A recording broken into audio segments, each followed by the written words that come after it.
Hello and welcome to this new video in which we'll be looking at a reading comprehension exercise from slot 3 of CAT 2023.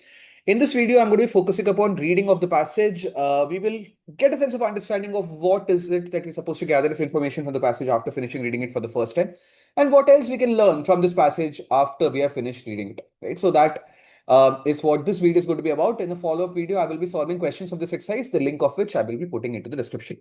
All right, so let's start looking at this passage. This passage begins in the very first paragraph by talking about museums, art museums specifically, returning objects to their original countries.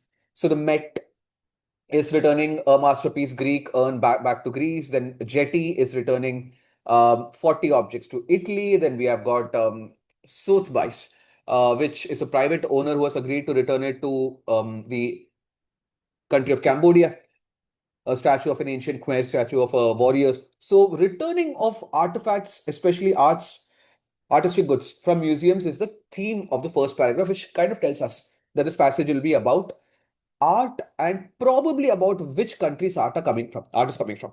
The next paragraph kind of cements this belief by talking about patrimony, which is the laws which limits the transfer of cultural property outside a source country's territory. So what kind of laws needs to be followed, whether it is allowed or permitted to transfer an object, a cultural object, especially an artifact of olden age, from the country of origin to a different country or not, that is what it's being spoken about, and who owns these kind of artifacts, whether it's a person who found it or whether it is owned by the people in that country itself to which it belongs. So things like that have been spoken about in terms of patrimony laws. And of course, patrimony laws are supposed to exist. Just recently, I would say about a year back, there's a conversation about whether the UK should return the Kohinoor diamond to India or not. And that actually comes under patrimony laws because Kohinoor diamond was Indian. It was taken from India by the British during the colonial times, and now it is part of the crown jewels kept in the Tower of London.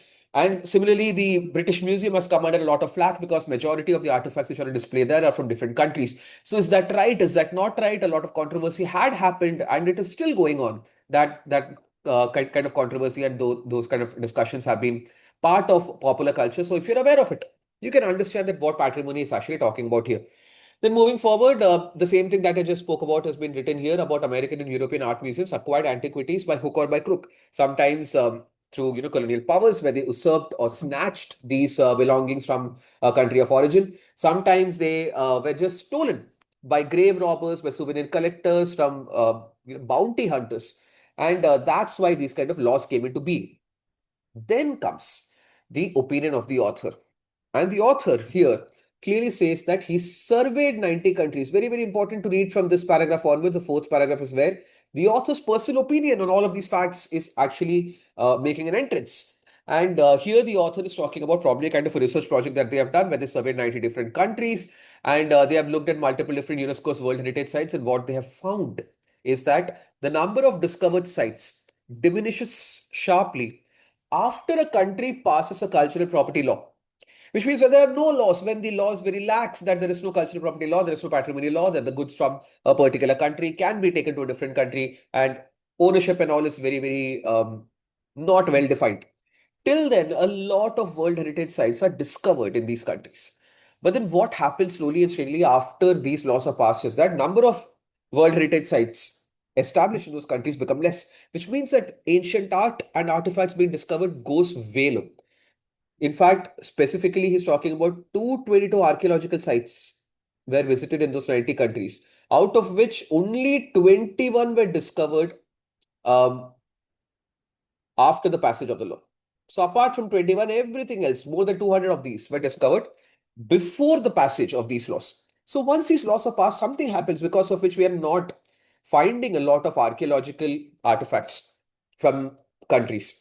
So what is happening? So that is what the author is mentioning or talking about in the next paragraph. That strict cultural patrimony laws are very popular in most countries, but the downside may be that they reduce incentives for foreign governments, non-governmental organizations, and educational institutions to invest in overseas exploration. So when countries which have money, let's say European countries, US, which has a lot of money in doing all of this, they are not incentivized because they can no longer stake any kind of claim to the artifacts that will be found in archaeological digs, and they cannot bring it back to their country, they cannot display it in their museums, they have to leave it in the country of origin, then why should they go and help out in any kind of archaeological digs? Why should they spend money doing that? And problem is that mostly these kind of artifacts are available in countries which are not very rich, maybe in a lot of African countries. So many tribal artifacts are there. But then African countries by nature are poor. They would rather spend in more essential spending like food and infrastructure and education rather on archaeological digs. And because of this reason, because of no incentives for the more well-off countries in performing archaeological activity in these poorer countries where more artifacts can be found. That is why lesser amount of artifacts are getting discovered after such loss, after the patrimony laws are being passed. That's what is the core crux of this entire passage. So the author is kind of against patrimony laws, although he's not saying that I'm against it being there at all. But the author is focusing upon the downside and the negatives of these kind of patrimony laws existing. And that's what he's talking about in this next highlighted sentence. In the developing world, which is what I was talking about when I said less rich countries should narrow their cultural properties laws so that they can reap the benefits of new archaeological discoveries. That's what the author is recommending. That keep your patrimony laws not very strict, keep it more liberal so that tourism can increase, cultural pride can increase, more archaeological activities can happen in these countries. That is what the author is recommending. And after that, the author is giving the example of China, which from 1935 to 2003 had very, very strict laws. But then what happened was in 2003, the Chinese government switched course and they brought about a more collaborative international law because of which more archaeological research began to happen in China. And since then, since 2003, 11 archaeological sites for inclusion in the World Heritage Sites, including 8 in 2013 alone, happened in China. So much of archaeological progress happened when the laws became a bit more relaxed. That is what the passage is overall about. Now let's, if we can understand this about the passage in its entirety, then with this understanding, let's look at the details of the passage. It's a 508 word long passage, not very long, not very short, about average length. It is again an analytical passage because the author is performing a study. The author is conducting a survey, has looked at 222 archaeological sites. So it is an analytical passage that is what is a flavor of the CAT paper. Analysis is very, very popular, popularly found in CAT RCs. It is taken from the LA Times, Los Angeles Times magazine. You can call it a magazine or a newsletter. And it is actually an op-ed. Op-ed means opinion-based editorial. So editorial is that part of a newspaper in which personal opinions of the reporter or the writer is present. In every other part of a newspaper, the reporter is only supposed to report facts. An op-ed, though, is opinion-based editorial article. And here, the personal opinion of the author is present with respect to patrimony laws. In fact, this was written by an attorney, I forget his name, who had done a research, who had done legal research on patrimony laws, and he had published a paper of this particular research in some Indonesian journal. And then this article is written by him to explain to laymen, not for people who are entrenched in law itself, for laymen, that what his findings were.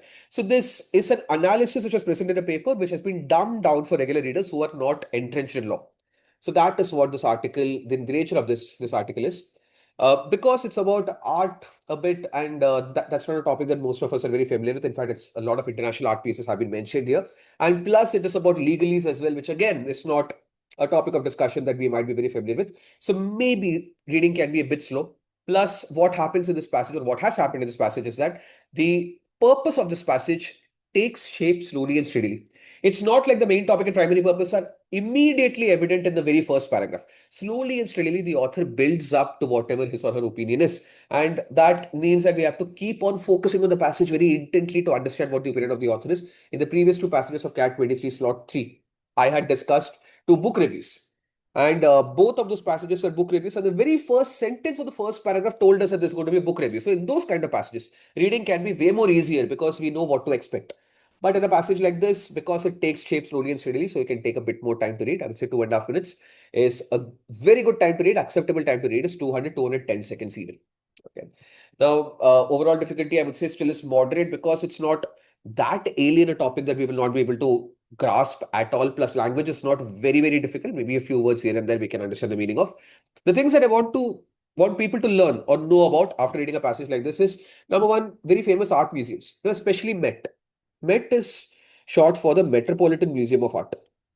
In fact, I'm sure that most of you would have heard of this museum because Met Gala is very, very popular. It's an annual event, which is a fundraising event for this museum because this museum provides free entry for anyone who actually wants to go and look at the artifacts. So to raise money for the museum, they conduct an annual event called Met Gala, which is attended by famous people across the world every single year, and people are invited to it. And you might have seen that Shah Rukh Khan had attended that event for the first time this year. And every year, people wear outrageous costumes made by designers, and there's a lot of opinion pieces which are written about those clothes that they wear. So the Met Gala, Met stands for Metropolitan Museum of Art. And of course, there are a few other museums like Getty's been mentioned, Sotheby's has been mentioned, so you can actually go and read a bit about them, that what do they stand for and what do they do.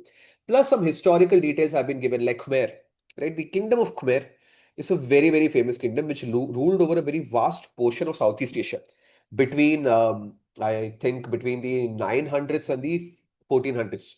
So about 500-year-long reign in the Southeast Asian nations of Cambodia, Laos, among a few others. In fact, you would have heard of the Vishnu Temple of Angkor Wat, one of the modern seven wonders of the world, which was present in Cambodia, was built under the Khmer Empire. So it's a very popular empire. You can actually read about it. It's a Hindu empire in Southeast Asia.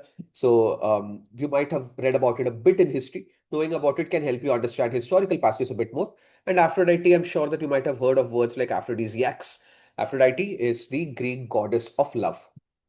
So these are the things that you can learn about the passage after reading it. Okay, so overall, I would say moderate level passage, and we just have to understand after reading the passage that the author is talking about laws which prohibit cultural um, transfer of goods from one country, the country of origin, to others. And the author is advocating of having relaxed laws, especially in developing countries where they don't have too much of money to divert towards these kind of archaeological digs. So the author is saying that if these laws are lax, then more support can be gathered for these kind of archaeological activities from the developed nations. All right, stay tuned for the next video in which I'm going to be solving the questions of this exercise. Thank you.